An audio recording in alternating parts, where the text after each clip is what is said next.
পরিচয় তো বিয়ে হওয়ার পর থেকে দেখার ইয়া হয়, কিন্তু কথাটা এই তো 1 সপ্তাহের মতন হলো। আচ্ছা কথা হলো। আচ্ছা, আপনার ছেলে মেয়ে কয়টা আছে? আমার একটা ছেলে একটা মেয়ে। ছেলের বয়স কত? ছেলের বয়স 18, 18। মেয়ের বয়স? মেয়ের বয়স 7। 7। তাহলে এই কথার ছোট ও ও যেগুলো বললো সেগুলো কি সত্যি? হ্যাঁ। আপনি ডাকছেন ওকে?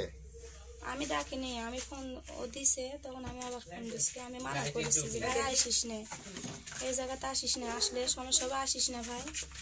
তখন বলছে না ভাবি আমি যাবো, আমি যাচ্ছি, আমি যে না ভাই তুই আইস না, এরকম করে কথা বলেছি। আমি ফোন কাটা দেওয়া সারা আমি আসা সারা। তারপরে আমার স্বামী আবার আসিছে, মানে 1-2 মিনিটের ব্যবধানের ভিতর এরকম হয়ে গেছে। আমার তো জ্বরে গাও কাঁপছে, আমি তো এরকম না, আমার স্বামী আমাকে ধরে মারলো।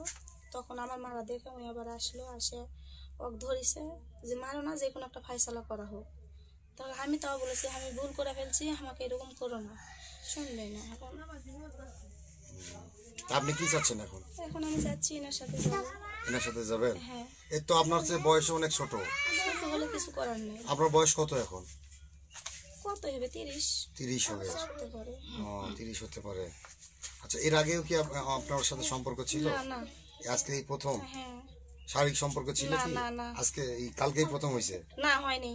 শারীরিক সম্পর্ক হয়নি? না না, ওগুলা কিছু না, তাসই তো হয় না আমাদের সাথে। আচ্ছা, ট্রাস্ট হয়নি তো আপনি বিয়ে করতে চাচ্ছেন কেন? এখন আমার এই সংসারটা, আমাকে এখানে আমাকে স্বামী যে আমাকে ভাত দিবে না, ডিভোর্স দিবে জি, তাহলে আমি কি করবো বলেন? আমার মাথার উপর কেউ নাই, আমি একটা এতিম মানুষ।